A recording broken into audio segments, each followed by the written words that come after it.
Good morning, good afternoon, and good evening. Welcome back to the Luke Neill podcast. You are tuning in to episode 5 today, where my guest is Keanu Ebanks.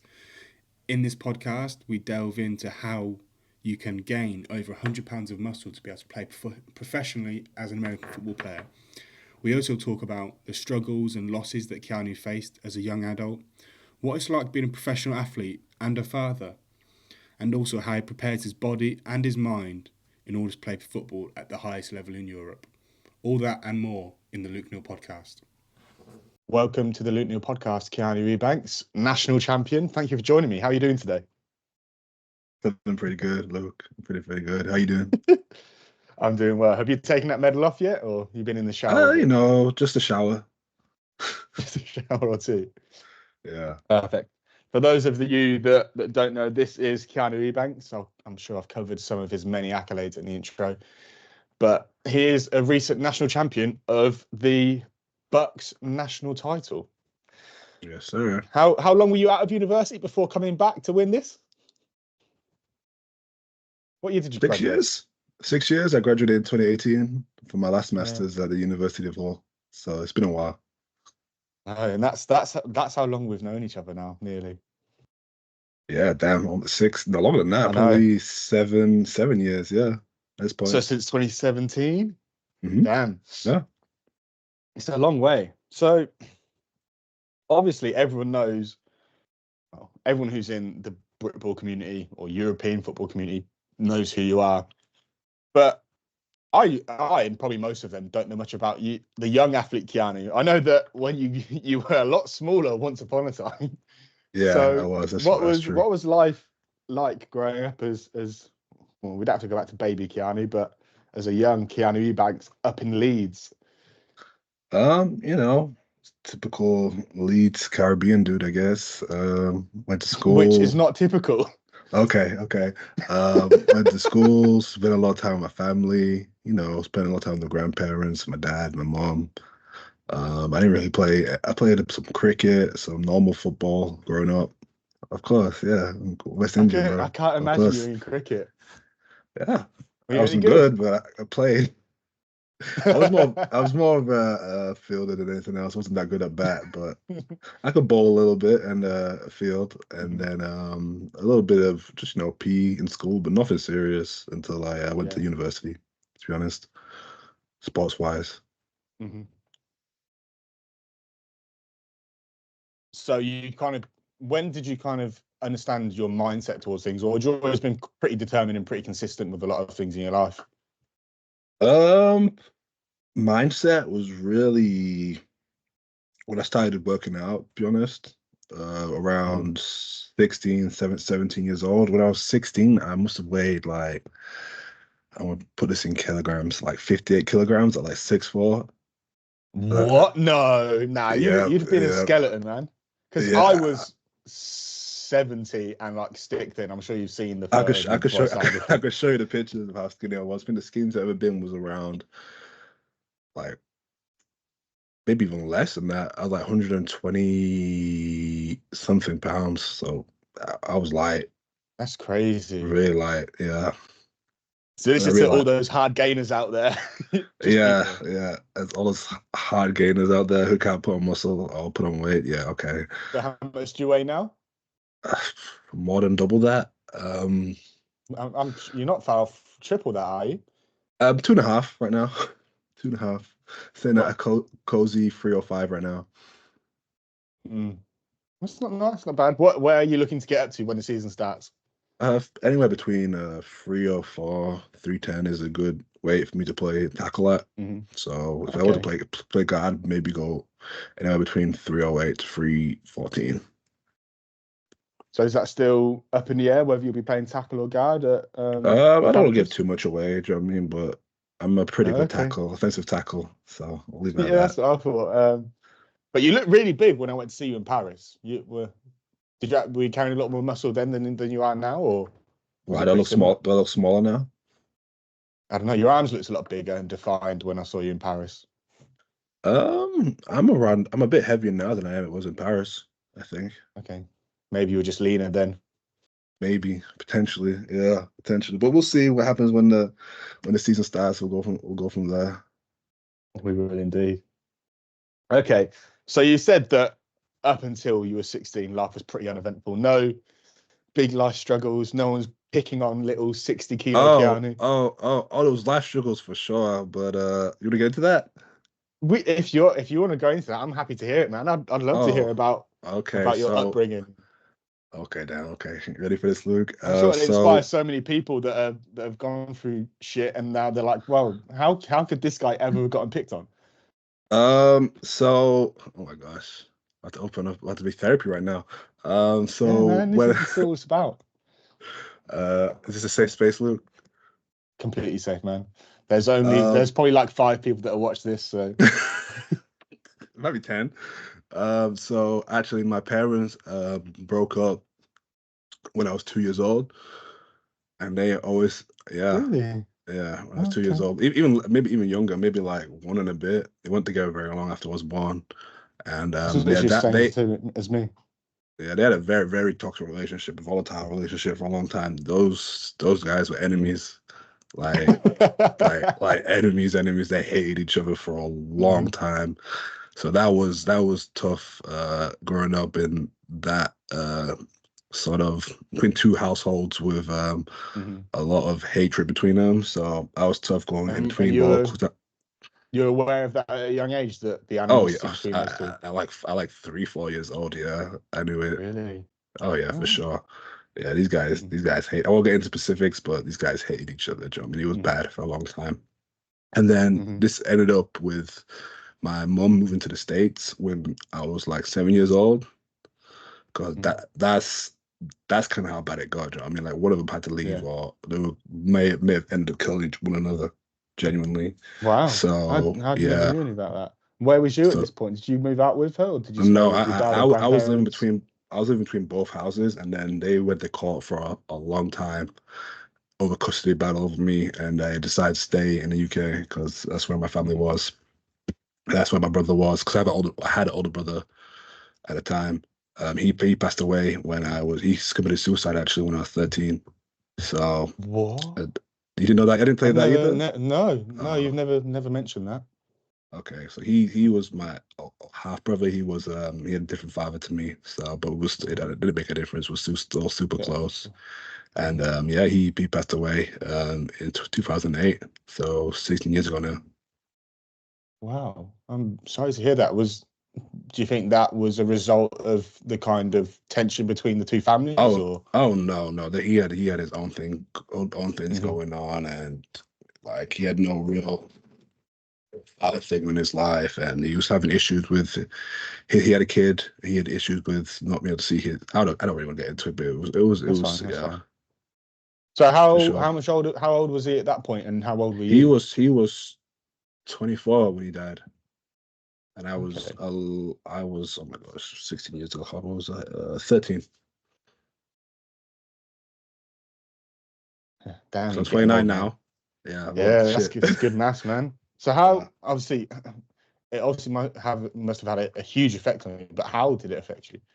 um, grief, Mhm, depression, like you don't really know how to like deal with that kind of thing. Those things at, as a teenager, as a new teenager as well. So, I don't think anyone knows how to deal with it when you're dealing with it the first time, oh, for irrespective of age, really. But yeah, it's even harder that's at true. those young Yeah, age. and then my parents were in a bad place. My mom was in a bad place. My entire family was in a bad place, to be honest. So I really had to kind of be strong for everybody else. So I really didn't have a Mhm. chance to kind of process it like I wanted to. And then at school, like I was in a bad place, and then I didn't really have the kind of like friend structure to support me, and the people that were around me Mhm. weren't really nice to me. So What was your outlet at that time?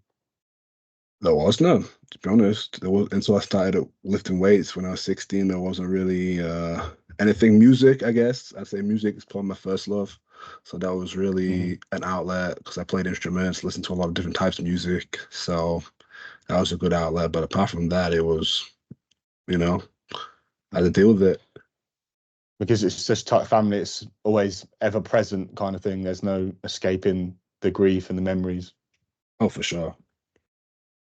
I'm sorry to hear that, man. I'm surprised that we'd never covered that before in our friendship, but I suppose this is why this is partly why I create this podcast, to have conversations with friends, intellectuals, but learn more about people that I care about and want to learn from. So thank you for sharing that, man. I appreciate it. Yeah, no problem. Okay, so we finally got to you lifting. Okay. 16. Obviously, Yeah. sixth form. Anything kind of big happen then, or is it mainly? Was you even interested in American football? Was that even a concept to you when you were 16? Oh yeah. My mom lived in the States. I used to visit her like 3-4 times a year. So I'd spend my summers there, Okay. and I spend my Christmases there. And then like in any sort of half term or anything, I'd fly over. So yeah, I started first game. I think I saw I saw against way before that, but I don't remember the first game I saw, but I do remember watching the first Giants New England Super Bowl, and being in like the New York, New Jersey area, that got me hooked. Not hooked, but that got me interested. And then I watched the Super Bowl every year since 2007. So that's what. And now for 17 your years, sins, yeah. you're a Giants fan. How are you feeling about Saquon then, man? That must have cut you deep. Because you really hate the Eagles, don't you? I'm not a fan of the Eagles. Let's put it that way. To the point where you were hoping that the Patriots beat them in, what was it, Super Bowl 50? Of course, Super Bowl 40, no, Super Bowl 50 something. I don't remember which one, but yeah, that was 2017. Yeah. Oh no, I would never want the Eagles to win a football game, but it's a business at the end of the day. He's got a kid, he's got a family, he's got to do what's best by them, want to win football games. I understand. It's business. I mean, it hurts because he was a Giants player and to go to their biggest rival is tough, but it's business. I get it. Controversial, man. It is. But then again, the Giants should have looked after him better. I mean, the deal they offered him last year was better than what the Eagles offered him this year. So yeah, but if they give them an O-line or a quarterback so that he doesn't have to win the game by himself, yeah. It is what it is. It is what it is. So, okay, so you've already had kind of a semi-big influence of American football. So you knew as soon as you were coming to Hull that you were going to be playing? For sure. That's as soon as I found out they had an American football team, it was a wrap. Yeah. I knew I wanted to join. What led you to coming to Hull? Clearing.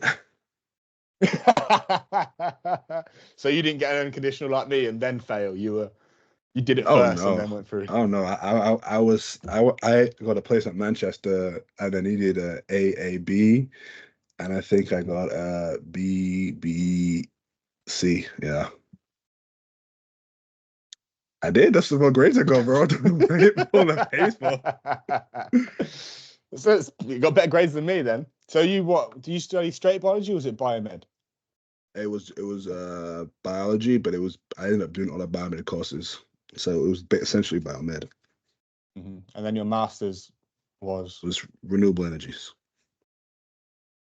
Oh, what? Yeah. I didn't know that. I thought it was in biology again. So oh no, I didn't like one of my the biology department was pretty damn good, and the biomedical department was pretty damn good, but then my supervisor for my dissertation wasn't great, and so I was like, do you know what? I need to get out of biology and do something different. Yeah, I hear that. Okay then. How come you didn't play like junior ball? Was it just not something that was accessible to you in Leeds at that time? I didn't know about it. That's why. I didn't know about it. Like Leeds Bobcats had a pretty good juniors team for a long time. I think they won a couple of championships, and I just didn't know anything about it. Plus, I was like 128 It's one of them things pounds. where you're not. I was 128 pounds, Luke. Like, I had no business on the football field until I put a size on. You feel me? Yeah, you could have been a receiver. Oh yeah, but I don't know if I had the athletic. I'm pretty athletic, but I don't know about the athleticism to play receiver at a higher level. Do you know what I mean?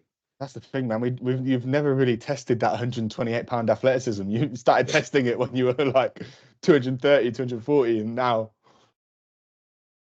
304 pounds. But I'm good though. I'm good. Okay. So first year university, joined the gosh. mighty University of Hull Sharks. Who were the That's coaches right. at the time? Gaz Wilds. No, Gaz wasn't even there. Oh my gosh. The head coach was Diesel. And OC was Pete Scorer. This was way before your time. It is. Yeah. What's his name? Coach G was there. Pete Scorer, RIP. Diesel and Coops was there. I don't know if you know any of those guys. I've heard of Diesel. Yeah. Heard of Diesel, but no, none of the others. Who were the notable players that were like?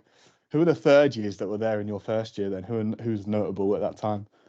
This might not be interesting for much other people, but we're both Hull alumni. Who was there in my third year?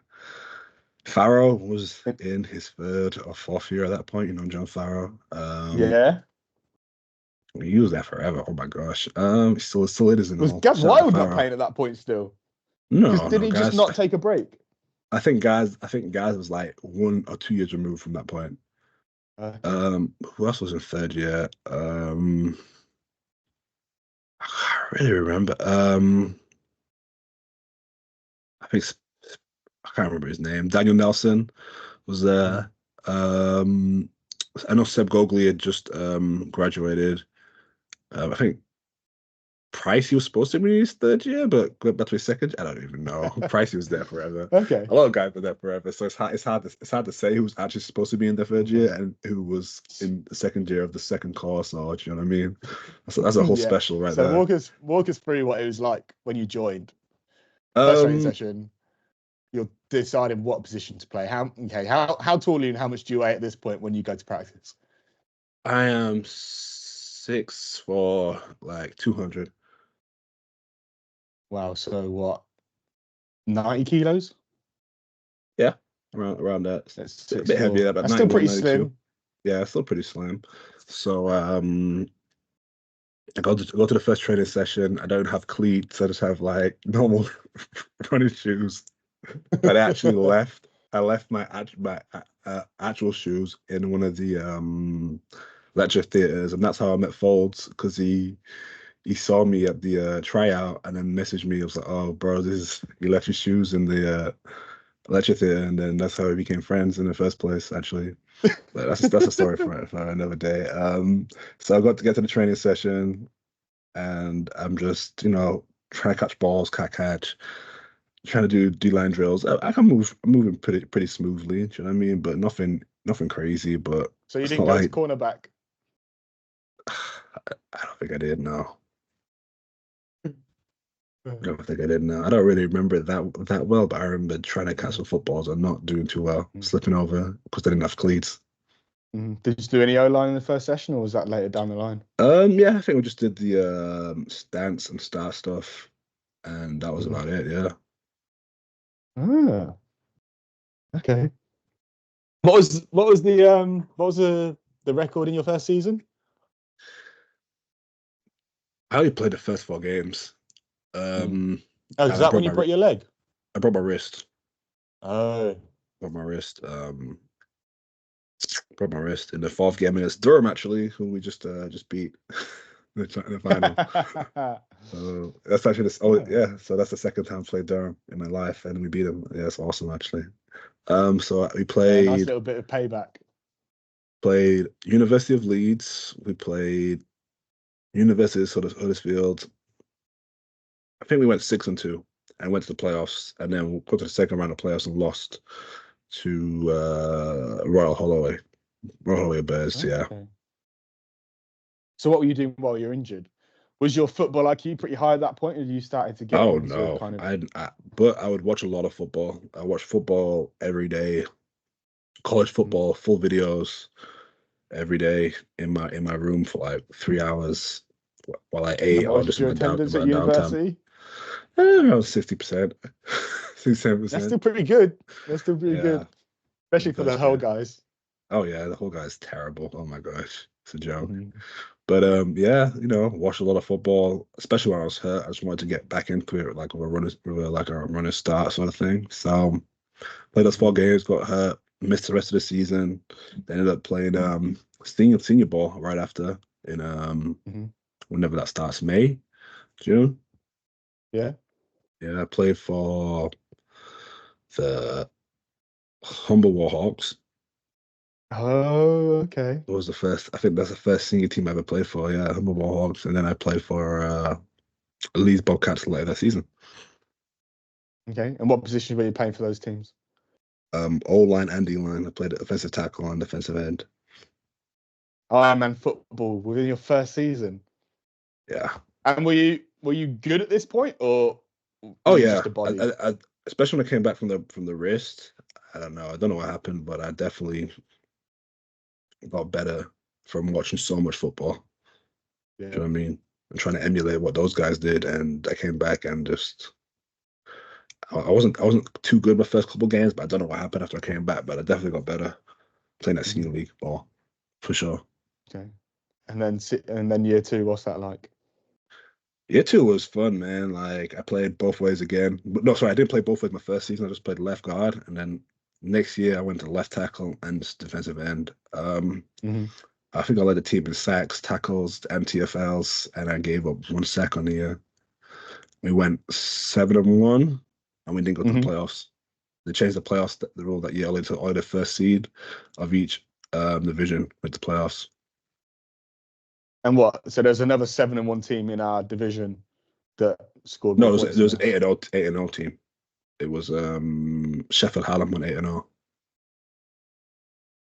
Did you only play them once then? Yeah. No, we went.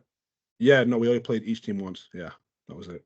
No, we went 6-1. Sorry, 6-1. 6-1 was our record. Sure, it'd be 6-2, right? Because you must have lost to them twice. No, we only played each team once. Divisions were bigger back then. Oh, okay. So who was playing with you at this time then? Because I know a few names. You've got obviously Will Hobbs. Was he just 1 year above you? Sorry. You've got like Will Hobbs, Ant Norton. Will Hobbs was gone by that point. Will Hobbs left in the first year. Yeah, and then Will Hobbs was there. Calvin Pritchard was there. Ryan Bartram, Dave Isles, Ant Norton had left the year before. Ant plays for GB. Will Hobbs was left. We had Michael Scenario, Tom Pricey, Jonathan Lay. Really good team, actually. A really good team for that level Was of football. L2 around at this point? L2 was I think that's his first year with the team, yeah. So I'm not sure if we should disclose why he's called L2 yet. I'm not sure if this is the podcast. I mean, I named him. Why not? Okay, then go on. Tell us a story about why L2 is called L2. No one's gonna find this interesting, but okay. Apart from 3 people in the entire world. But yeah, so we're supposed to live with this guy who played with the team in the first year called Lehman in our second year. So it was in that point where we was picking houses and like who to go with. And then this guy walks in. Sorry, we go back.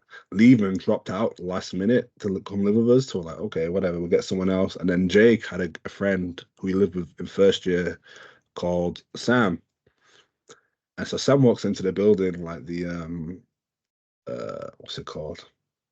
People who give the houses to all the university students, like a university accommodation people. And he walks in, Jake's friend walks in. I go, oh, you used to be leaving too, L2. And that was it. It's still from there. Because I'm pretty sure that you told the story that he came in and he was like, I'm not going to bother learning your name. I'm going to call you Leavem. No, I just call it. It was essentially that. I said, "Yeah, hey, you must be leaving too. I'm gonna call you L2," and that was it. Essentially, and it stuck. Yeah, and then I still call him L2. Everybody still calls him L2 to this day. That's crazy. Yeah, it's strange when people call him Sam. I don't know Sam. Yeah, no Sam. I don't know that guy. So, end of year 2, is this when you apply to be the president? No, so year 2 Okay. we go 6-1. That year I win overall MVP and players player. And then year 3 I apply for captain. I lose to JP. I shout to JP. I forgot about JP. Hell of a safety / corner, but yeah, lose to him, which is fair enough. And then year 3 we go 3-5. West, one of the only 2 seasons I've had playing football with a losing record. Yeah, we played Huddersfield. Was Gaz around at this point?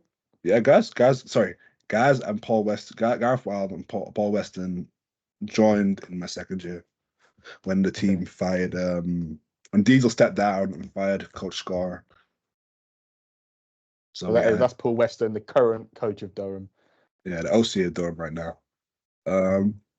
So yeah, they were on the team, and we lost some talent in third year. Like a lot of seniors left in second year, but we also just stopped practicing on Wednesdays and just played a pass ball at one point. So I can see why we didn't win many, win many games. To be honest, practicing once a week. Okay, so I think it's probably time that we start looking onto bigger things. How did you learn about like international football? That's a good question. Actually, no. In my second year, I was getting offers from other places to go play. Actually, from Spain and Australia to go play. Were you on Euro players at this point then? No, not on Euro. You know what Euro players was at that point. But what was I say to you? Yeah, just from word of mouth. Coaches recommended me to other coaches, but I was doing my degree. I wasn't interested in leaving at the time to go play football. Do you know what I mean? I was focused on my degree. That's wild. So like you weren't even like posting highlights on Instagram. Like Instagram wasn't even a quarter as big. Just word of mouth. People like we know this guy. Word of mouth. Yeah, that was it. Just coaches recommending me to other guys if they asked for players. That was it. Yeah, that's wild. That's wild. But that's how it used to be before really Euro players. You know what I mean? Like it was just all word of mouth or like cut ups. Well, I think it's still to a degree a word of mouth. Like it's especially in your first season, it's a lot of how much online clout you've got with a lot of things. I feel like it's a lot better now than it was when I first came out. You know what I mean? Because like there's every has an Instagram and like social status from football now, so everybody's a lot more visible. Like these kind of opportunities weren't really available in the same way like the NFL Academy and kids go into high school. Like I wasn't really done unless you're part of the Warriors at Blitz. You know what I mean? Like all those guys had the opportunities. So yeah,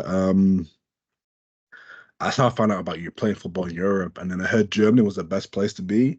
So after I finished my masters, I was like, okay, I'm gonna start applying for teams in Germany, and like no one was getting back to me from Germany at all, like the GFL. And so I was speaking to one team from Spain, one team from France, and I was umming and ahhing. And then this French team, I think it was the eighth A Argonauts, something like that.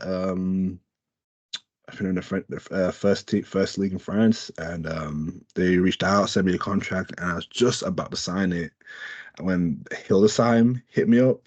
I was like, okay, we're gonna fly you out for like a practice weekend, like a trial weekend. I was like, okay, cool. It's like, you're gonna fly me out? That's awesome. I was like, okay, that's pretty cool. You know what I mean? I've been flown out before. Yeah, man. That Ryanair economy class making you feel fancy. That was big time back then. That was big time. Man. Ain't no one here to pay for my flight. Yeah. So they flew me out, and then I went to the practice, had a pretty good practice. And this is actually my first practice back from tearing my ACL, which I didn't tell him about. But I'd missed the whole 16, 17 season with a torn ACL. So yeah, this is my first practice back after doing it about 10, 11 months out. Did pretty well. Came back, didn't hear much from him. Was about to sign a contract with the French team, and then he ran me and said, "Okay, we want to sign you." And I was going crazy. I was so happy just to go play in Germany because that's what I wanted so bad. And then I signed a contract. And what position were you playing at this point? I was defensive end. Yeah. Just defensive end, yeah. I was really playing. I wasn't interested in playing offensive line anymore, to be honest. And then so the first year there in Hildesheim was a weird one. It was fun, but weird. Really interesting. So I get there. Okay, come on. I'm playing defensive end, first couple of practices. and we're at camp, and then I'm just torching the offensive tackles, torching them. Do you know what I mean? And then I think one of them, one of the O-line offensive tackles just goes down, and like Keanu, can you be a backup offensive line? Can you just try that out for today? I was like, okay, yeah, I can play tackle Just like repping. For practice, yeah. So I get some reps at offensive tackle, and then after the practice, coach is like, yeah, you're starting offensive tackle going forward. I was like, what? What do you mean? It's like, yeah, we need you to start the rest of the season. I was like, okay, that's fine, whatever the team needs. And then I haven't really looked back since then, to be honest. Yeah. We Did you won. restructure your contract at that point? Oh no. My contract was the contract, and that wasn't for much. That was I was making 500 a month back then, plus a bus pass. So it wasn't much. It was enough to cover food and you know, Which you needed more food now that you're going to play O-line, though. exactly, food and like a haircut every once a month. That was and pay some bills. That was all I could afford. But I was happy just to be out there. We went 3-11 that first season. We didn't win a game to like week 8. We won a good team. I remember the head coach once said, what did he say? He said something along the lines of, like, I don't give a shit if we don't win a game all year, as long as the German players are happy, is what he said to the imports. And we were all like, I wasn't there at the time because I was out in Cologne, like seeing the city. Mm-hmm. And yeah, that's what he said. So we won a good team that year at all. To be honest. Did that coach stay on? He did the next year, but then got fired halfway through the year. Okay. What was year 2 like? So I assume they were like, okay, we found Keanu. He's a pretty good tackle. We're going to keep him there.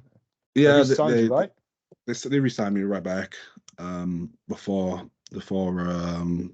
like any sort of really free agency started.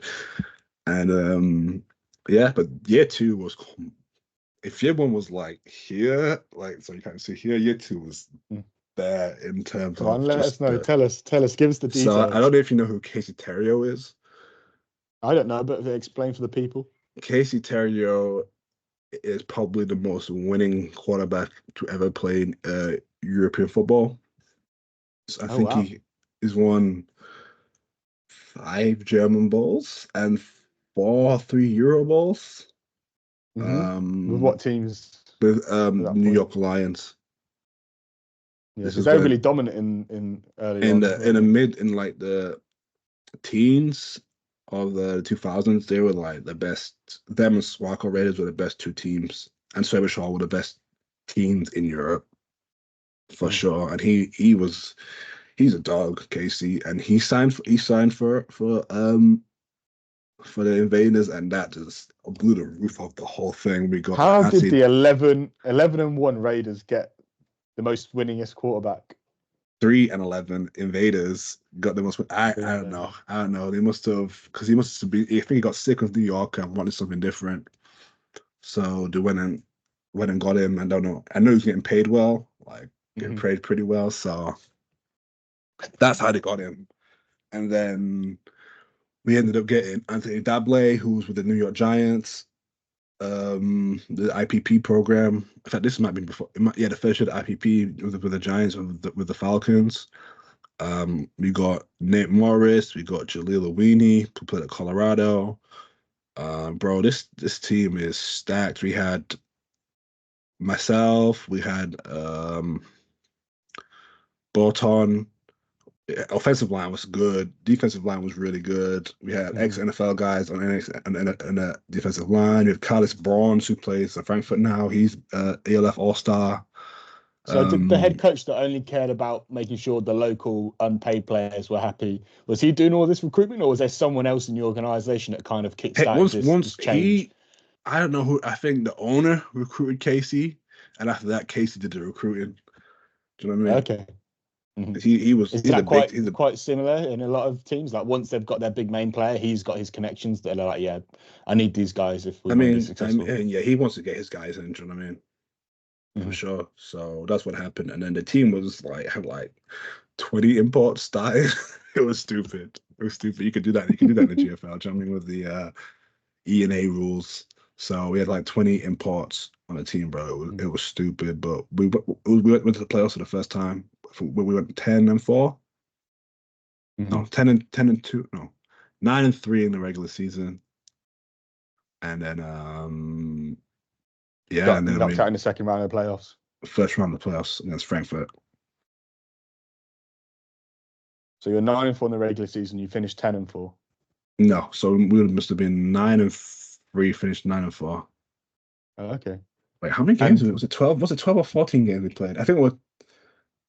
Because I'm doing the ELF. I think we played 14 games. Went 10-4, ended up 10-5. Yeah, that was it. Okay. And was that Frankfurt Universe at the time? Frankfurt Galaxy? Yes, Frankfurt Universe, yeah, which was the Frankfurt Galaxy we have now. Ah, damn. So at that time, who was the powerhouse, really? Who won the German Bowl that year? Can you remember? New Yorker. So they were still pretty dominant at that point. Oh, yeah, their offensive line was huge, and they played they're in like 12 personnel all the time, and the tight ends were huge. Must have been like the offensive line were each 300 pounds each, and the tight ends were like 270. So they just ran the shit out the ball and just play action, and it was just nasty. But they played against in that German Bowl, the quarterback for Silbershall was Jadrian Clark, who was the UE Bullets quarterback this year. How long has Jadrian been playing in Europe for? His first year must have been 2017 when he played for the Kushtoff Wildcats. So 2017. So he's been over here. Wow. Oh, wow, yeah. Yeah, he did all 4 years at Weber. So 2013, 2017. And yeah, his first year must have been 2017. Damn. So when was the first time that you played with Jadrian? Hamburg 2021. Okay. In the ELF, the first year of the ELF, European League of Football. So your third year in Europe, was that with Hildesheim again, or? No, I re-signed with Hildesheim again, and we got a brand new coaching staff. We got Coach Schuan and Lee Rowlands, who were Swako's head coach and OC. So we just had the best coaching staff, some of the best coaching staff in Europe transfer over, and we're supposed to get Casey back and all this, and like we were supposed to be stacked, and then COVID hit, and then so that German football season got cancelled, and then I went to Sweden after that, Stockholm, Mean Machines. How did they do? Did they win? We went to the final and lost to Karlstad Crusaders. Oh, damn. Yeah, that was a tough one. That was a tough one for sure. It's crazy to think that COVID was that long ago. Feels like years, but yeah. It was pretty recent. Still feels recent to me for sure. So yeah, but how many seasons of football have you played since then? Since COVID was at its forefront? You've been with 4 different teams since then. Yep, that's true. Yeah. Hamburg was kind of COVID-y. That year was kind of COVID-y. We did COVID tests every single day. Because what else happened to Hildesheim? Because they ended up going down to GFL 3. What happened there? Money thing. I think the owner backed out. Okay. The owner, with all the money, backed out because it was supposed to join the ELF, and then he backed out last minute. That's what I thought. Yeah, Hildesheim was supposed to be an ELF team, and then they backed out last minute. And then as punishment, the league put them down to the GFL 3, but now they're back in the GFL 1 again. Shout out to Hildesheim. Shout out Hildesheim. Yeah. So after you, pardon? No, I didn't get the opportunity. L2 came to visit you. Yeah, he did. That's what I mean now. Okay, for sure. Yeah. So what were you saying? Okay. After Sweden, is this when you got picked up for the CFL? Or you had completely forgot about that. It's been so long. So after the 2019 season, I got invited to the NFL International Pathway Combine. It was in Cologne at the time, and that was an awesome experience. That was yeah, they flew us out to Cologne, like paid for everything, set us up, food, like made meals, as much food as you want, drinks, you know what I mean? That was awesome. There's NFL Do you feel like a celebrity? scouts and coaches. It was cool. It was cool. It was a cool experience for sure. Say that again, Luke, sorry. I said, did you feel like a celebrity? I'm not a celebrity. I just felt like an actual athlete, do you know what I mean? Mm-hmm. Rather I don't see than you in the merch much though. I haven't seen you repping your old NFL stuff, I NFL mean, pathway stuff. it's kind of like do you know what I mean? It's a bit. It's a I sore felt, spot. I felt it's not a soft spot. I just felt it's a bit too much to rep the NFL pathway stuff when I didn't actually get onto the pathway. Do you know what I mean? Mm-hmm. Okay. I had some pretty good numbers at the combine, so I wasn't that upset. So what happened next then? Next, I signed Sweden, and then COVID. Sorry, no, that's a lie. Next was a CFL Global Combine in 2020, which was in Bristol, which was the first time I went to Bristol. That's where SGS play actually, and the Aztecs. Mm-hmm. And yeah, did that combine. That combine went okay, not as well as the NFL one, but it was okay. And then Were you hurt at that point a little bit? I had a little quad injury, so I wasn't at my best, like a pulled quad, but still competed, still finished all the drills. Mm-hmm. But yeah, so then it was Sweden. In 2021, I got a call from Hamburg saying they want to sign me, and it ended up going to Hamburg. The inception year of the ELF. Yes, sir. How was that different to GFL1? It was just everything was just bigger and shinier and brighter. Do you know what I mean? Like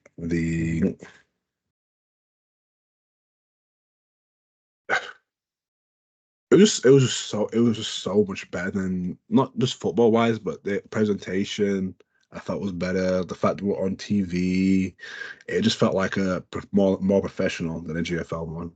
Do you know what I mean? And the teams definitely looked after us better than GFL teams do, for sure. Yeah. Like More Hamburg really consistent level of talent. yeah, Hamburg more rules on imports. Maybe not so much in the first year, but there is more rules on imports now. You can't stack them with ease, and have a team with just a bunch of E starters of like 2, 3 Germans or homegrown sprinkled in. But yeah, look, Hamburg really looked after us, gave us a really nice place to live. We had food deals, cars. Like Hamburg was awesome for sure. We went to the So finals it's as a well. huge Some step really up. good. I wouldn't say Not in necessarily quality, but I mean in terms of like the presentation of the league and yes. what Oh, it for sure. what Oh, it for sure. represents. Like the ELF has done huge things for, but I think the GFL's trying to build up to that quality. Because I think in terms of at least their social media presence, the GFL's definitely improved it in the last since the ELF has started as like a shit, like they've done it. Oh And yeah, like but I think it's made everyone else Patrick up their Azuma, the game. commissioner of the ELF, went to the GFL with all these plans, and they turned him down.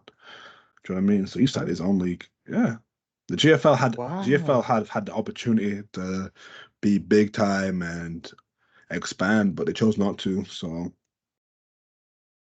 and now they got I didn't know piped at that. the post, yeah, by the ELF. And one thing I don't like is that people start talking like the GFL one isn't still good quality football. It is. You know what I mean? Like, just some GFL one teams could definitely compete in the ELF. Do you know what I mean? So, don't like this notion that the GFL one is trash. Like I've heard a few guys say it. It's kind of crazy to me. Like guys who couldn't play in the GFL one talking trash about the GFL one. Do you know what I mean? And are these people that are in the ELF though? No, people I've talked to who've never even played outside the home country. Do you know what I mean? Mm-hmm. So yeah. Yeah, it's interesting because I saw a post on Instagram the other day that listed like it was based on season statistics that Right. that ranked Potsdam as basically the third best team in Europe, full stop. So I think 1 was Ryan, Ryan, of course. 2, Stuttgart. yeah, I'd imagine. Yeah. Yeah. And then I think like the Ravens were like 9th, and I was like, did the Ravens have that good of a season? Munich? Yeah, Munich were like 7th, I think. They won like 7 of the Dresden 9 games. Dresden was like 6th. Yeah, I don't know if the GFL had to play with the same rules I think it might be a different story. Do you know what I mean? Because Potsdam has like how many imports? Like 30 every year. I wouldn't like to think, but yeah, there's a lot of English guys that are at Potsdam for sure. Yeah, every year, and quite a few Americans. But I think Ryan is the best team in Europe last year for sure, without a doubt. Without a doubt, in my mind, they were just so talented, from top to bottom. Yeah, there's no team competing. Yeah, it's crazy because I think it was probably you that told me that like there was no football team in Rhine up until like since the 80s, since NFL Europe was a thing. NFL Europe, and NFL just like Europe actually ended in the early 2000s. Oh, was it? Yeah, Rhine 5. I mean, Dusseldorf had still 20 years. Dusseldorf, Rhine is kind of the same place, but Dusseldorf Panthers have been a good team for a while. Okay. Pretty big team, especially the youth program is really good. And and then Ryan came back in 2022 and then immediately got like a lot of their fan base back. I think the first game had like 6, 7, 8,000 people at the game. That's crazy. So did Dusseldorf Panthers kind of fold in the No, formation? they didn't fold it. I think Ryan and Dusseldorf have an understanding, and Ryan helps out Dusseldorf. Dusseldorf helps out Ryan. Do you know what I mean? So I think they're pretty good with each other, to be honest. Yeah, so they've got a relationship. So it wasn't a case that this team just miraculously appeared out of nowhere. I mean, not magically, but I mean, they had the fan base like from the NFL Europe days, so it was a good place to take advantage of that. And look how it turned out. When's Europe going to get a team? I mean, when's England going to get a team? That's the question. When some investors who want to do it, which I think the investors are there already. I'm not gonna lie to you. From what I've heard, the investors are there. I think the only pushback would be great governing body over here. I think those guys would be the biggest pushback to keep the game amateur. But I don't know. It'd be nice to see a London team. For sure, man. A London team. Yeah, a London Some team. people think it should be a Manchester team. Those guys are delusional. No offense. Honestly. Definitely not a Manchester team, a London team for sure. Yeah. Sure. Especially now HS2's been scrapped. Yeah, that's yeah, for sure. Shout out to Manchester Titans though, but there's been a little bit of debate going around in some circles I've seen who would win the UE Bullets or the Manchester Titans. It's a no contest. I think the UE would probably potentially beat GB. I don't know. With the amount of American guys they've got and European talent. Yeah, you say no contest. Okay. I didn't say no contest. I didn't say no contest, but I think the UE would take that one. Yeah. Over Manchester. Well, yeah. Well, this year they've lost a lot of guys. A lot of people retired. A lot of their young talent have gone to Europe. So really. And from what I see of the scores, like yeah, you guys didn't concede a point. No, I didn't score less than 50 in any of the games either. Yeah, so it's how do you think UW would fare in the ELF or GFL? It'd be a decent GFL team for sure. ELF would be a little bit tougher for sure. But the thing is, we had to play by the rules at that point. Do you know what I mean? So the team gets a lot worse. But if we're not thinking about rules, we're just looking at talent and level of play. Just talent alone. I think it'd be wouldn't be a top 10 ELF team, but it'd be solid. That's still crazy though, isn't it? When you think these are all, most of them are university students under 21 with a sprinkling of I'd imagine most of the Americans are straight out of university, so still under 25. Actually, most of the Americans have either not played university ball or played university ball a long time ago. Do you know what I mean? Okay. Like most of our Americans, only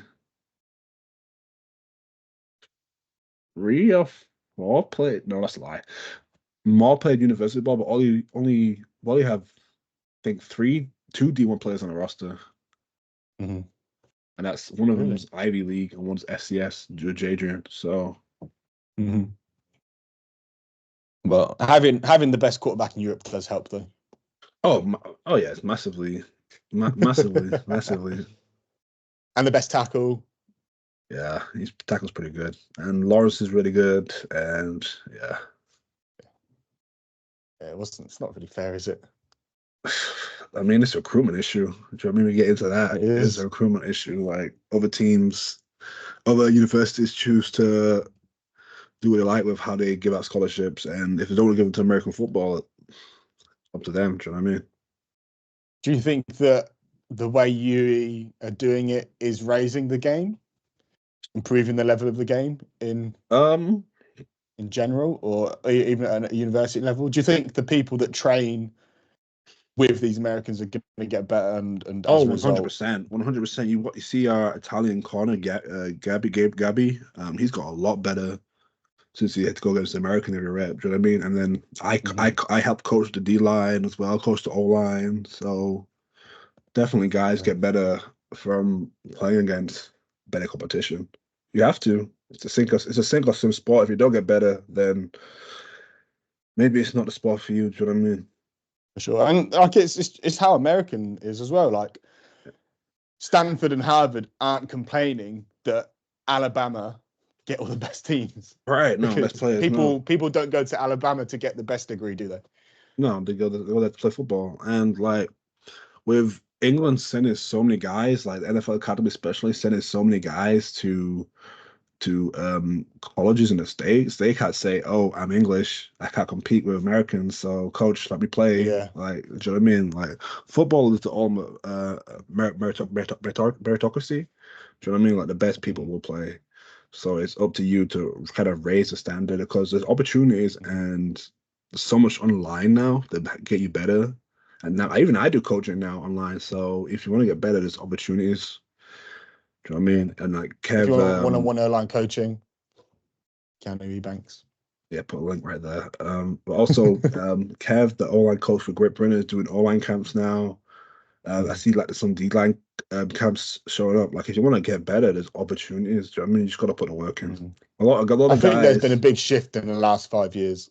Like people are definitely going to a university to play sport, to play football, and most of them with the view of at least playing in Europe for some period of time. And a lot of people think that they've got what it takes to get to the league, and who am I to tell them that they're not? Right. But I think for sure. even like at my level, in the like what? So when did I finish? 2019 was my last year. Yeah.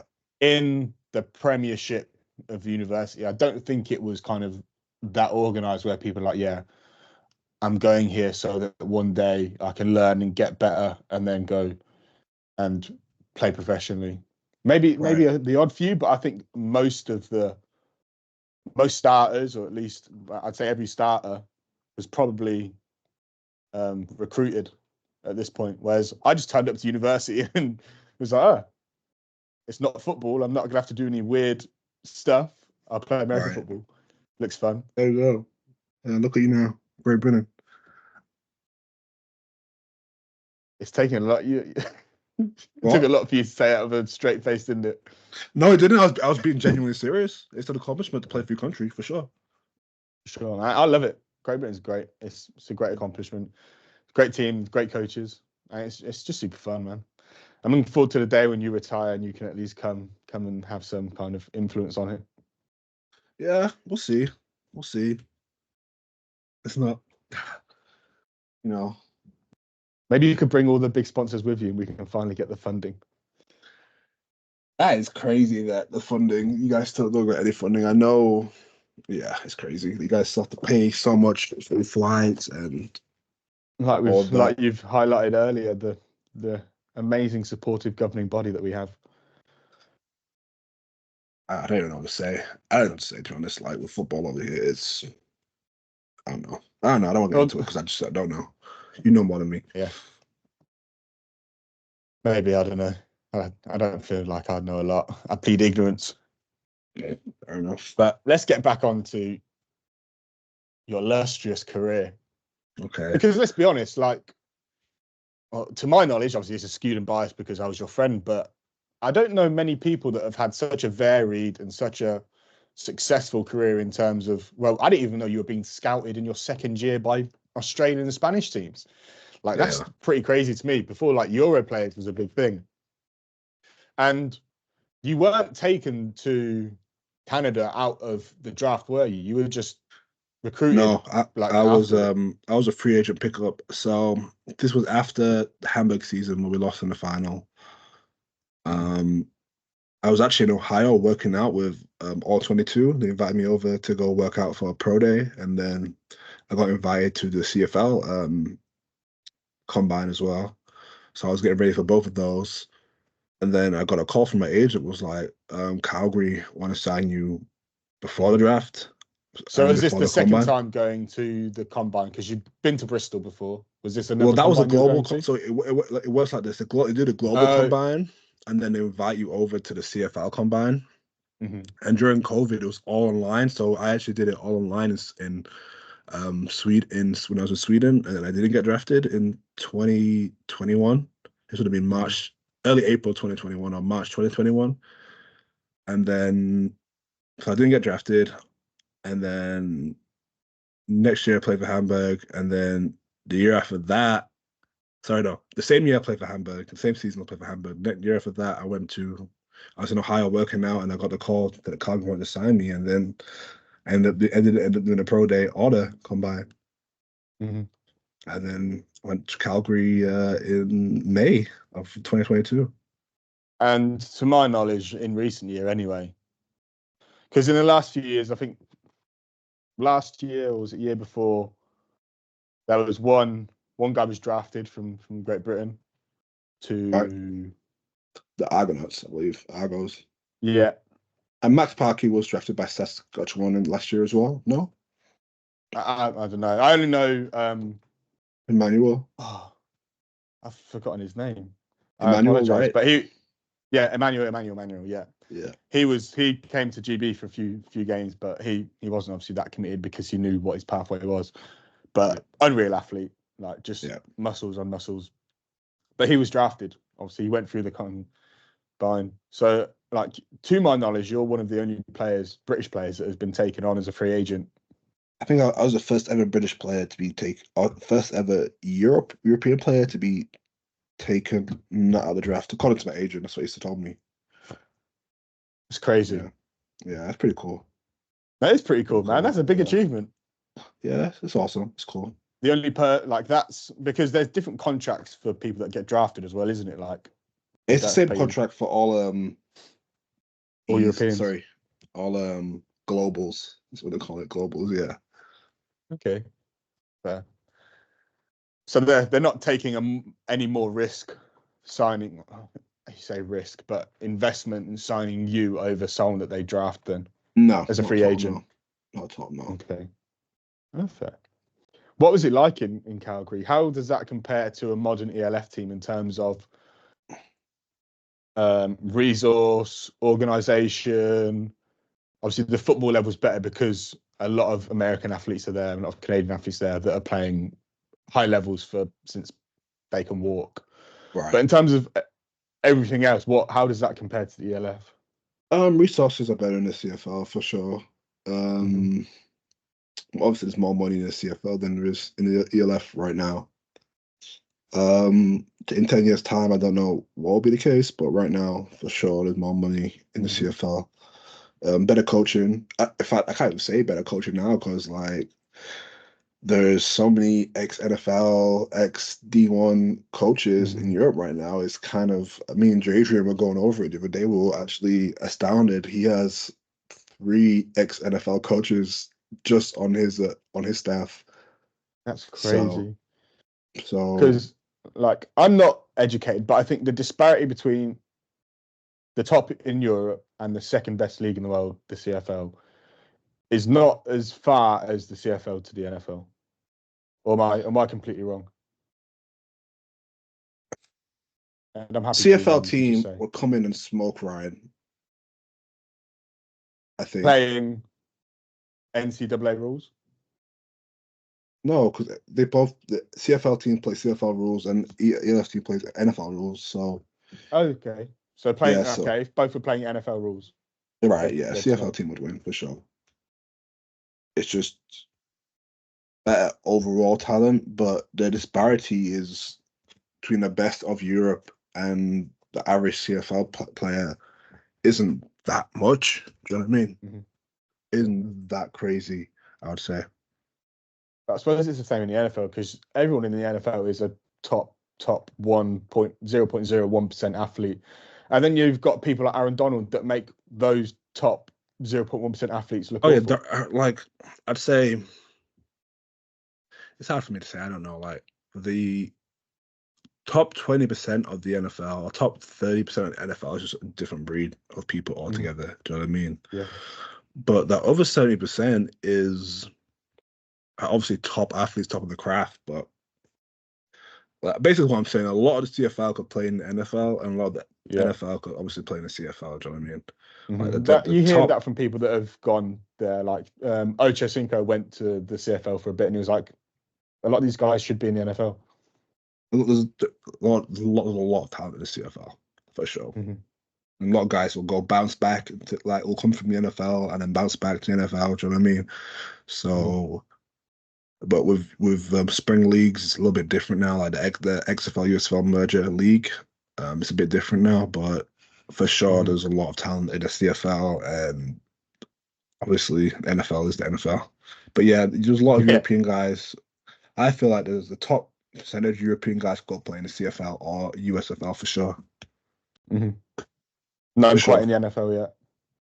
There'll be some dudes that can play the NFL for sure, but NFL is just a different beast altogether. Do you know what I mean? Like, if you played against ex-NFL guys or guys who are just fresh out of the NFL, you'll notice the difference for sure compared to just like a guy who played D1 football. Do you know what I mean?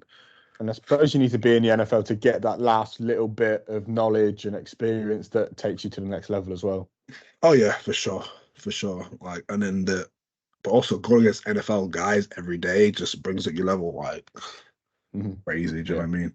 That you just won't get literally anywhere else in the world. So I feel like there's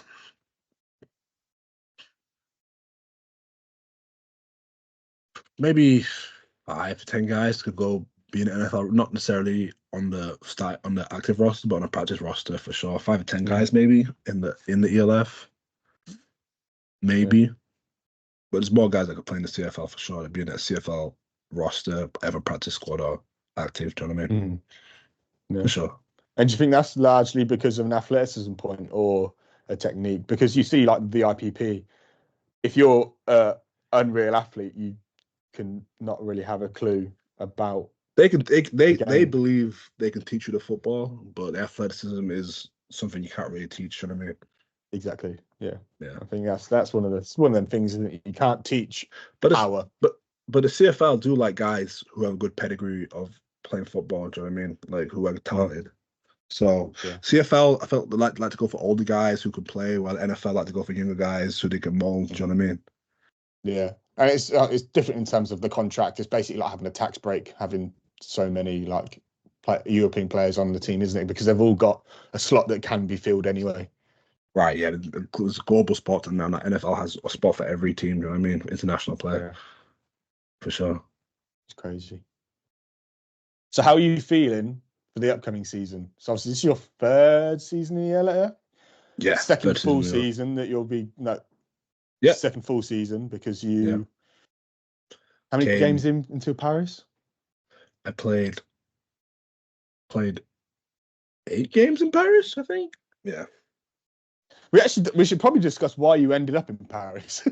Oh yeah, okay. So you want to talk about Calgary a little bit or what? Yeah, man. I think that's something that obviously the ELF is top in Europe, but there's still very few people that have experienced it and even come back to the thing. So yeah, it'd be great to hear about what it's like. Okay, so Calgary was Calgary was good, awesome, but also bad because I didn't get to play that much. And obviously I'm a competitor, so that part was tough. But getting there, I had to learn so much, like so fast. Like I thought I had a good football IQ, and then I got to Calgary, and I was like, oh shit. Really, I don't because know. like from my knowledge, you know as much as there is to know about football from my angle, but obviously there's levels to the game, isn't there? Oh no, no. There's certainly levels to it, and So I'm not what even there was it yet. that was what was it that was complex? Was it the playbook, the speed of the game? Obviously you were learning a new position as well. What was it that made All it of it, so challenging? all of it, all of Can you it. go into details on Yeah, okay. all of it So, as well? playbook is definitely more complicated for sure. Mm-hmm. You have to, and there's an extra guy in the field now, and like there's the Yeah. grace you have to get used to on the O line, D line. So there's a whole new, not a whole new game, but the game is a bit different. And then the playbooks are much more complicated. There's a lot more thinking to do and understanding of the game you have to have. Mm-hmm. At first, that it just really wasn't there in Europe when I first left. Um, and certain parts still aren't over here in Europe, unless I guess you're Ryan or whoever NFL OC. Do you know what I mean? Mm-hmm. So there's a lot of complicated stuff, like even that a lot of Europeans just won't get. Do you know what I mean? It's tough. Like even for me who thought I had good at football IQ, that was getting there was tough. I had to spend a lot of time with the coach and like other like senior veteran players to try and get my head around stuff. Mm-hmm. Um, and then the Can techniques you you give have an to use. example of something that was like maybe a play that like you took you a while to get your head around for the first time, or was it Um, just the quantity of them? I mean, it's both. Let me see. I still have a lot of the playbook in my notes. 1 second. Um, gosh. This would have been 2022. All rights reserved. We claim no ownership over any of this intellectual property. Yeah, of course not. So yeah, like this is this is what we I what we was gonna have. say, don't you? Yeah, maybe blur that part out, Luke. But Yeah. yeah, like put it this way, we installed more plays in the first day than a lot of British teams having in their Thai playbooks. Do you know what I mean? Oh, for sure. So so like just even basic half slide protection Mm-hmm. in out of like 5-man protection, that was like so would we'd always start with ID in the mic, Mm-hmm. but then okay, so that means the backside are kind of locked on the two down linemen. But if the backside linebacker comes through the B gap, that means the right tackle on the backside of the slide now has to squeeze for that linebacker, and that's called a trolley read or a big duel. Tell me if I'm losing you. Okay. Tell me if I'm losing you because I just kind of This is glazed over for the then. audience. This isn't for me. Like Um, and then the I'm an slide instinctive side, player, not. and then the slide side. You obviously have the two down linemen, and then we have the mic is part of the ID, but then also if the mic doesn't come, that's the sky side. So that's the side we look out to protect. So it can get pretty complicated. I don't want to just start drawing stuff up because I don't have a thing, but it can get pretty complicated pretty quickly to if you've never done anything of the sort. Do you know what I mean? What was it like practicing against them? Was it something that you like enjoyed the entire bit, or was it like fuck? Like, Oh was no, I it something enjoyed that you it. couldn't Like enjoy at the time because it was at the so hard? start, it was hard. Do you know what I mean? Because I was going against like CFL All Stars, ex NFL dudes, like all the time. I was like, this is camp was okay, but once we get into the regular seat, in fact, no, camp was exhausting. Like it's 2 a days for like almost 3-4 weeks straight. It's really tiring. Camp like that had me questioning Camp whether was how 3 weeks. yeah. Damn. 3-4 weeks or 2 a days, bro. It was like we get there at like 8 a.m. and then eight half eight half eight, and then leave at like 9 p.m. Was there the entire day.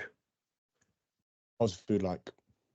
So the food, it was solid. Do you know what I mean? It was solid. It was everything was catered. Do you know what I mean? The food was decent and it was free, How many so you can't pancakes really did you complain. eat? How many calories? Pancakes, but we can go calories. Oh, so you're in the home of maple syrup. Surely you must have been, and Oh you're yeah, no the lineman, so pancakes, waffles. Yeah, we had all those sort of things. But I think I was trying to eat like 6,000 calories a day. But so that you're was transitioning to guard at this point, right? I was playing guard and tackle at that point for sure. Yeah, but yeah, mostly a lot more guard than tackle. But yeah, I was eating a lot. But I was like 316 then, so I was heavy enough to play guard. So yeah, that was tough. The camp was tough. Learning so much in a short period of time in that 3-4 weeks, and then I was the only rookie offensive lineman he kept as well. So Mhm. it was me, a bunch of well, I'll tell you a lie. No, I was only rookie. They had another guy who was a rookie, but he was a 4-year NFL vet, was a third round pick with the Colts. So I don't really count him as a rookie, do you know what I mean? So Mhm. they kept him, and I was the only true rookie. I was a British guy, do you know what I mean? So imagine being the only British guy in a room full of Americans, and you're trying to Jeez. learn football as fast as you can with a bunch of NFL and because every offensive lineman who played tackle played in the NFL for some period of time. Mhm. And Yeah. one of the tackles now plays center for the Washington for what Commanders right now, which is pretty cool. Wow. So So he yeah, went from Calgary to the NFL.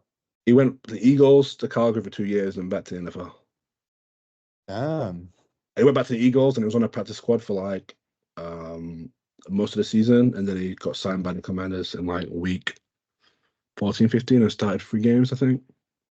What's the attitude of players like that? Because you could imagine that they could see as like it, oh, it's a stopgap. I'm just here to get film. Like I'm better than this kind of thing.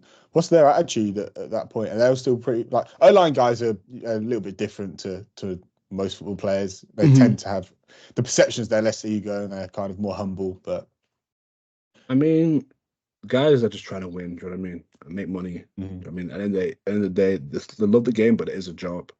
So the guys are trying to make money, like make money, not just get good film. People try to win championships, do you know what I mean? So Mhm. everybody's locked in for sure. Is that a difference that you've noticed at the CFL that it was like this is my job? Like if people are fucking around in practice or that someone's That taking that reps doesn't off. that doesn't happen in the CFL really. Guys don't really have take reps off unless you get chewed out and fail. Do you know what I mean? Mhm. Yeah, no, it's professional football. There's no like Mhm. I go to practices around certain school, like certain universities or different clubs in the UK, and it's a big difference. Do you know what I mean? Even when I got to Paris, like certain stuff I was used to in the CFL, I'd gotten used Mhm. to in the CFL wasn't there. Do you know what I mean? Mhm. Okay. So for sure, yeah. Guys are not on the ground at professional practices. Like NFL, CFL guys, if you've gone to the ground multiple times at practice, you're getting cut. Do you know what I mean? Wow. Especially in camp. Like if you're on the floor, like you're getting cut. Like you have to As have to an O control your lineman, like body. you've, as in, like, yeah, you've been pancaked.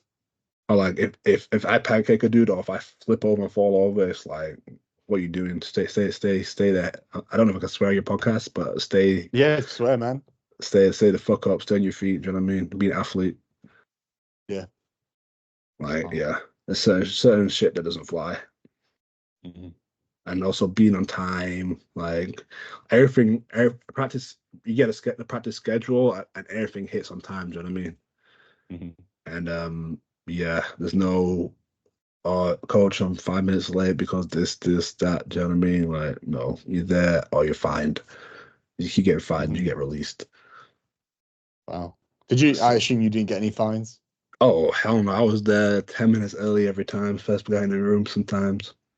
Mhm. Of course not, no, absolutely not. Not losing my money in stupid ways. What was it like being the? Were you the only British guy in the team? Oh yeah. What was? Did they? Was it always tea and crumpets and shit like that? Did you get Oh much of yeah, that of kind of course. stuff? Bottle of water, Tuesday, innit? But then I gave it back as well, like to the Americans, talking about the guns and all that sort of stuff and school shootings. You have to, I don't know if it's PG, you don't have to blur that out, but that's the you have to kind of humble stuff. them. That's say something, do you know what I mean? You can't You're still just pretty Americanized, though. Me, yeah. Compared to them, no, but compared to the British guys, yeah, for sure. Yeah, for sure. Like when you've been in a season, I come back to you, you're like, "What's up, homie?" I'm like, "Homie, what?" Yeah. You but around you spend most of the time with Americans, right? for sure, yeah. I do. Most majority of my time when I'm not in the country, yeah.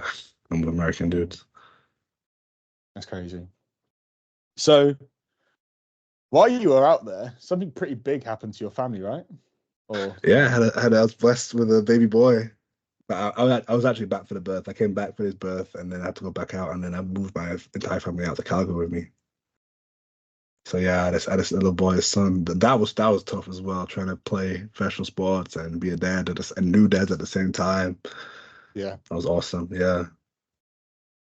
So if we look back at how, obviously, we mentioned earlier the kind of relationship that your parents had, how has that affected you and directed you in your idea of what a father is and the way that you've approached being a father?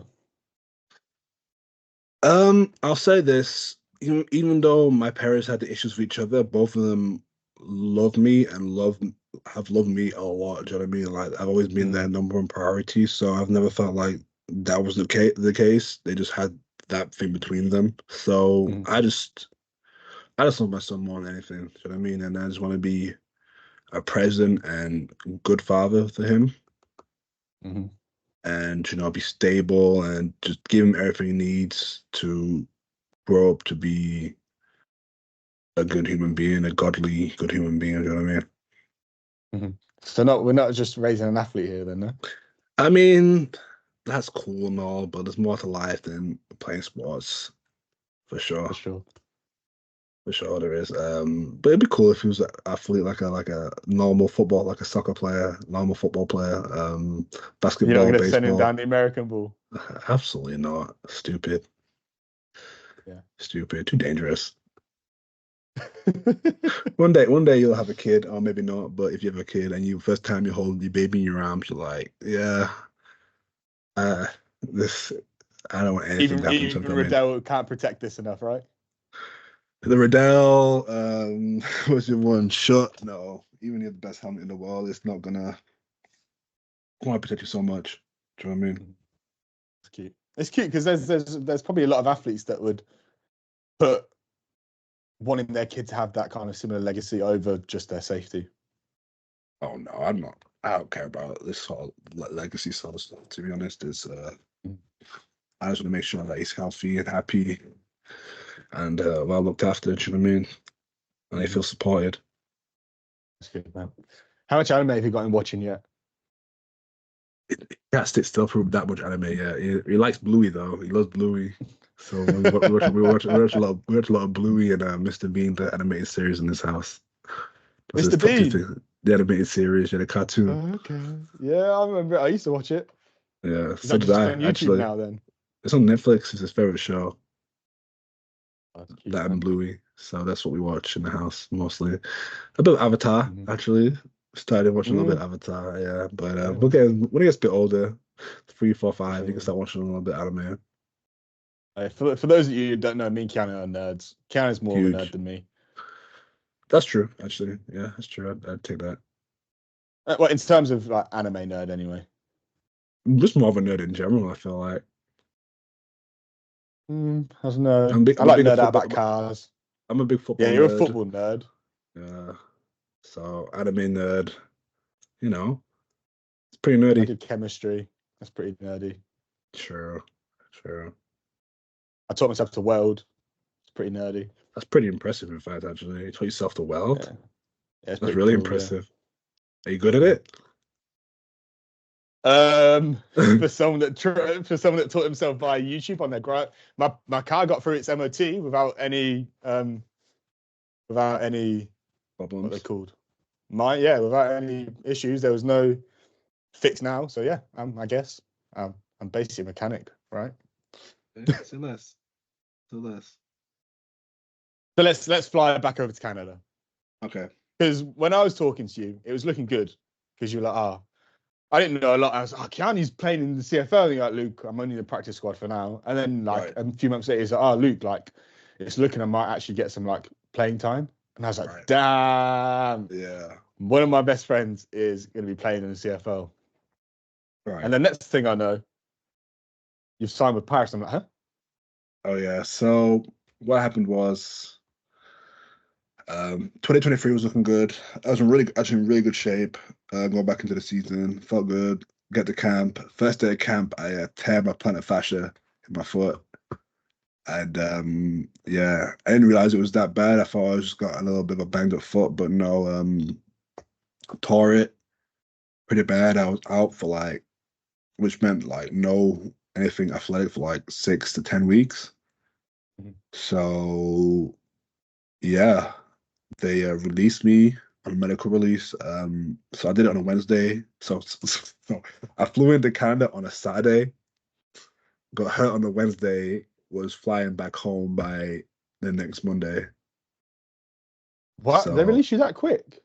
yeah, because Damn. they do the first set of cuts after rookie minicamp, which was I was there for, because technically I was still a rookie because I didn't play a game at regular season game that last season 2022 season. So it was a shame, but they told me if I wanted to come back, like to get in touch once I'm healed, and we can go from there. Do you know what I mean? They paid for all my rehab, and then I got home.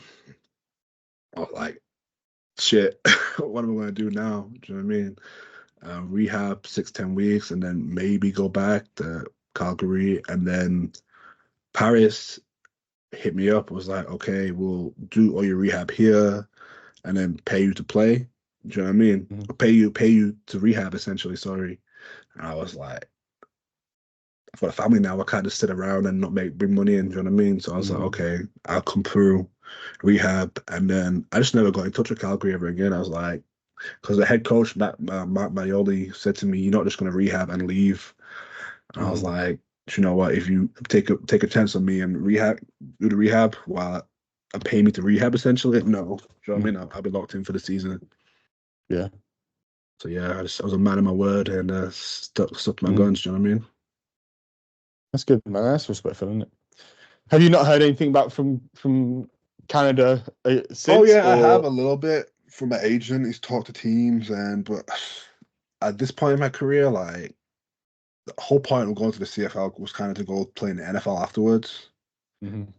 And I'm 30 in 3 weeks. No, 2.5 weeks, and that's never going to happen. And the money I'm making, I don't want to say specifics, but I'm making good money in Europe now. You know what I mean? More than I did on the CFL practice roster. So to go back and also I compete for a spot, but I'm happy being closer to home now. Do you know what I mean? Now that I have like my son to look after, my partner, I want to be close to those guys, and I don't want to have to take them halfway across the world or like go there for a couple months, get a spot, and then no, I'm in a place now where I can just take my entire family with me and be good financially. So I can't really complain. Yeah, I love that. So we've basically covered most of it, other than the upcoming season. Right. Is there anything you're really looking forward to? Coach Christensen is a decorated FBS coach. He's coached all over Division I Power 5 football. Has some really good offenses. Got some really good homegrown talent coming in. The import list is stacked. I'm really excited for what we can do in this upcoming season, to be honest. That'd be good. I'm really excited. Okay. So for those of you that missed it, I put a little question box on my Instagram, and we've got a couple of questions here. Some more controversial than others. You can hit me with all of them, baby. I don't mind. Okay. So this is a bit more of a deep one. If you could start your sporting career all over with your current knowledge, would you still choose football? Oh hell yeah! Of course, yeah. I've met Like you're one of my closest friends, L2, like Jadrian, Yeah, I suppose so. Adria, Niall, Sammy, Bolton, Justin, Phil, like yeah, like these are all guys. Almost all my good friends that are not from Leeds, I've met from playing American football. Do you know what I mean? Calvin, Ryan, Farrow, like all That's the true. I didn't fellas. even think of it from like relationship standpoint because I was like, well, I don't know what other sport Keanu would play anyway because. But like maybe the second one, Okay, but would it still be O line, or do you think that's just where your talents were taking you? Would oh you no, I like still to play. repurpose yourself? No, I'd definitely still play online. Yeah, Online is so fun. not double. Not it's not. It's not more fun than sacking a quarterback, though, is it? I mean, burying a guy into the pushing a guy all the way from the right hash into the coaches, his own coach is pretty fun. I'm not gonna lie to you. Or like going against the bestie line in Yeah, but you wherever could and be the both best gonna D go line down. that they're trying to go against. No, playing online is more fun for me.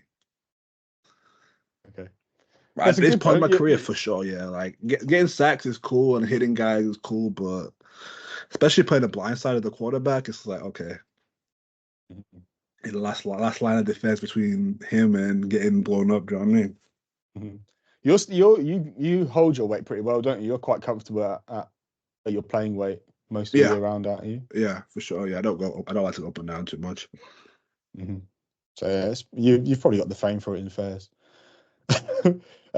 This is a fun one. How was Tor as a fresher? Woodhouse. So that's Will Hobbs. Shout out to that guy. I hated him on tour. He was such a dick. I'm not gonna lie to you. Did not like him. But as the years have passed, you know, he's a good dude. Good married now. Good dude. I think he's a teacher as well. Yeah. So he's a solid dude. But yeah, he was a third year vice president or whatever of the team, and I think he said something to me in a bar one night before tour, and I was just like, "Fuck you! I don't give a shit who you are. I'm not doing that shit," sort of thing. And when it came to tour, he kind of punished me for it, but I kind of accepted it. Do you know what I mean? I was like, you know what? Pay my dues. It is what it is. First year fresher. You know, take my lumps, and then that was cool. Shout So out to what Will. did I know. you? Yeah, what did it involve? What was it? Let's not get into that. It was. Okay, we'll move on. We'll move on. What's the most important quality an offensive line can have? I think as a group. As a group, you have to be able to see. Obviously, you have to trust. Trust, I say, is the most important thing. First, you have to be able to trust that the guy next to you is gonna do his job so you can do yours. You know what I mean? You can't be playing doing his job and your job at the same time. I have to trust you to like see what I'm seeing and that we all work together as a unit. Do you know what I mean? But is That's the most trust a important. byproduct of something else? Yeah, have worked together, spending some time together, cohesion. Trust isn't Communication. overnight. Oh, sorry. Communication. Yeah, of course, communication, everything that goes into building a team. Like O-line's like a mini team within the team. Do you know what I mean? Mm-hmm. Yeah. So you guys have to be able to trust that everybody's on the same page, everybody knows what they're doing, be able to communicate and go from there. Do you know what I mean? Mm-hmm. What That everyone says that like offensive linemen are like a different breed in the way that they interact with each other. They always seem to be tight knit. What do you think like that? What's different between linemen and I like mean, the other only players? stats that offensive linemen have are like penalties, bro. Like, there's no, we don't get tackles, we don't get interceptions, TFLs, touchdowns. Do you know what I mean? Anything like passing yards, we don't get anything. All we get is penalties, and only people who really knows the O line is when the quarterback's getting smacked in the face or a run's blown up. Do you know what I mean? So there's not a lot of love for the position, like especially outside, like within the team. Like people appreciate the O line sometimes, but I a think lot. it's the foundation. Like, because so many teams that don't have a good O line, you can't have a good team without having a good O line. Oh, I Period. agree, Like 100%. defensive win championships, I'd argue that offensive lines are just as important. I would say the defensive line group is the most important group on the field. Do you know what I mean? At any one time, obviously, apart from the quarterback's most important player on the field, but as a group, as a unit, I'd say the offensive line. And then there's not a lot of love shown, so you kind of have to be tight knit and like boost each other up because it's not easy because like D line should be more athletic than the O line. Do you know what I mean? Mm-hmm. Like you go against a bunch of. But why should they be? Why should they be? Is it from a mechanical standpoint in terms of being attacking rather than trying to defend from position? Well, one like beneficial. Usually D line more athletic guys are recruited to play D line over O line. First of all, I'd say guys. No one wants to grow up to be an O lineman. Exactly. No one's like, oh, I really want to block a guy. I really want to play guard. Growing up, do you know what I mean? I really want my achievements to not be noticed. Right, exactly. I really want to live my life in the shadow, and only be mentioned when I get that. Yeah, we don't have even on like you play fantasy football. There's no O line metric, is there? Do you know what I mean? Like at no stage of the game is like really mentioned. So we have to be tight knit and like hold each other up and push each other because no one else kind of will outside the unit. And plus, your job is very similar across the board. Like there's only 2 corners on the field, 3 corners on the field, including nickel, 2 safeties, 4 D linemen usually, but there's 5 offensive linemen. There's might be 5 linebackers. Not really. One of them's just really a safety. Do you know what I mean? Yeah, it's not the same. No, not the same. And you guys just eat together. Plus, you're the biggest guys on the team. The fat boys. So it's like. Shit, you gotta support each other. What we do isn't pretty, and doesn't get a lot of attention, but it's important. I think they're getting more respect now. I think Jason Kelsey's done a lot for the O-line social status of O linemen. Yeah. Man. Oh for sure. For sure. And the UK produces a lot of the best linemen in Europe. Like that's why there's none in the domestic league because anyone who's 6 foot and over 120 kilos gets snapped up, whether that's a big part of that is a byproduct of the ELF as well, to be honest, because the ELF has taken a lot of talent from German teams, and obviously that's why a lot of guys from England are now going to the GFL1 that wouldn't have played in the GFL1 before. Yeah, I think size is just. It's hard. You can't teach size, isn't it? You can't teach size. Do you know what I mean? Shout out to like Lewis, Lawrence, Toby. There's a lot of us out in Europe now, in the ELF. Lawrence, Lewis, Toby's in CFL right now. I think Connor. I'm forgetting some guys, but I think there's like 5, 6 of us now, and it was just I think in year 1 it was just me. Yeah, it's true because obviously, like I said, it's skewed. My vision and my world started. You were my entry point, so it kind of is. You are the inception of professional American football. But we've got another one. Funnily enough, that question was from Lewis. I'm sure you won't mind me disclosing that. Right. The next one is, how do you stay healthy during a long ELF season? I make sure I lift at least twice a week in season. At least twice a week, and I try to go above 80% of my 1 rep max or around 80% of 1 rep max every 3 to 4 weeks, even if it's just really low volume, just to keep the strength up. I do a lot of mobility work every single day, or at least 4 or 5 times a week. I eat right. I don't eat like shit. I get a lot of protein, a lot of carbs. I take my supplements, so I take my A to Z. I take some glucosamine, magnesium. Magnesium right before practice as well is really good. Staying hydrated is important. And, just that's about it, really. Practicing hard, looking after your body, looking after it all really starts in the off season, to be honest. Like if you're not working your ass off in the off season and doing all these things to look after your body, it's going to be hard to be in season and be good. I hear that.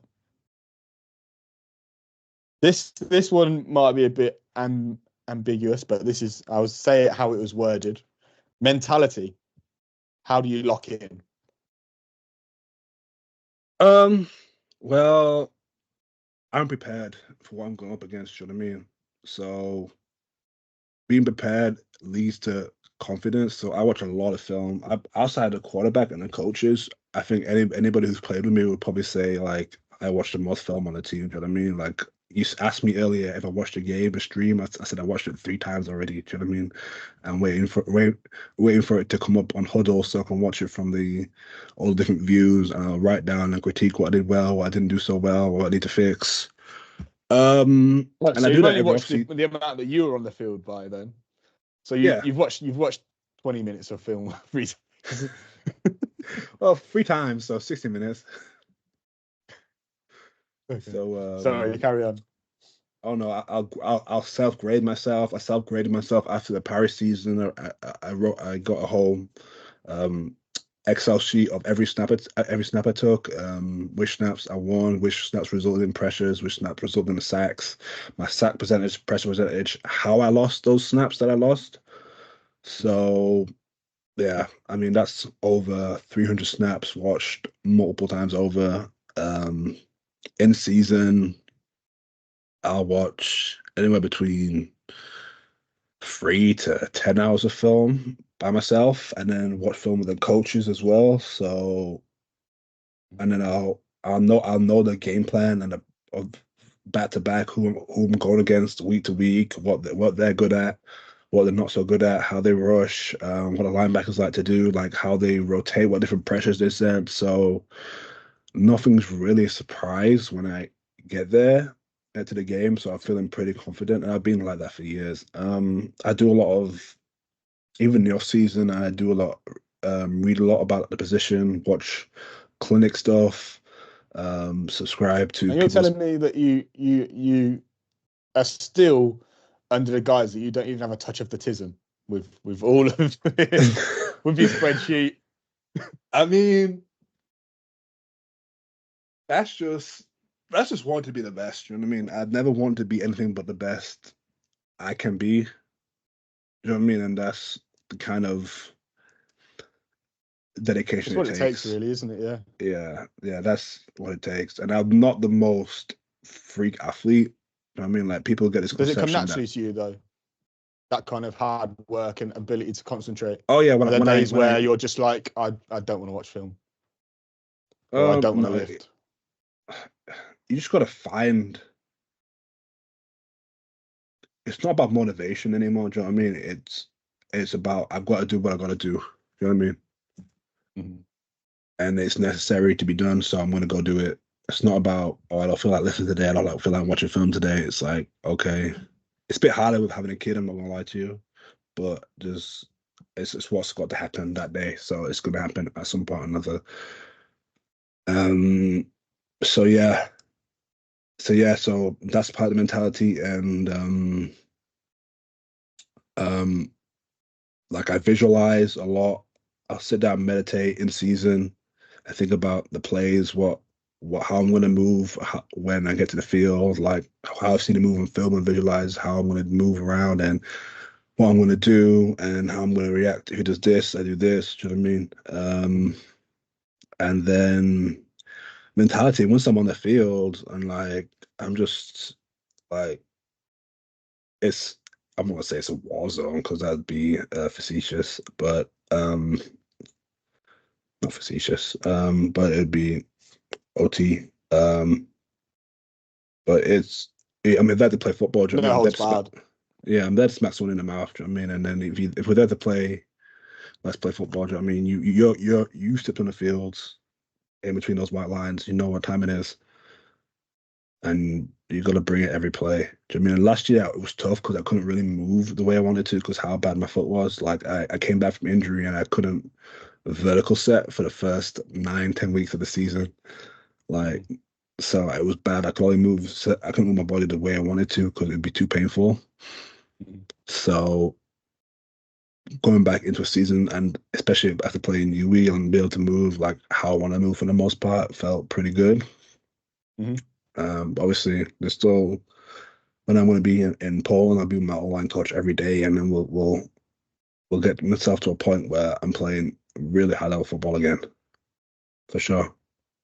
And mentality is just it's just a combination of all those things. Do you know what I mean? Like tenacity on the field, and like be online, you have to have a nasty streak in you. Do you know what I mean? You have to be a bit of a dick on the off the field. I feel like I'm a pretty nice guy.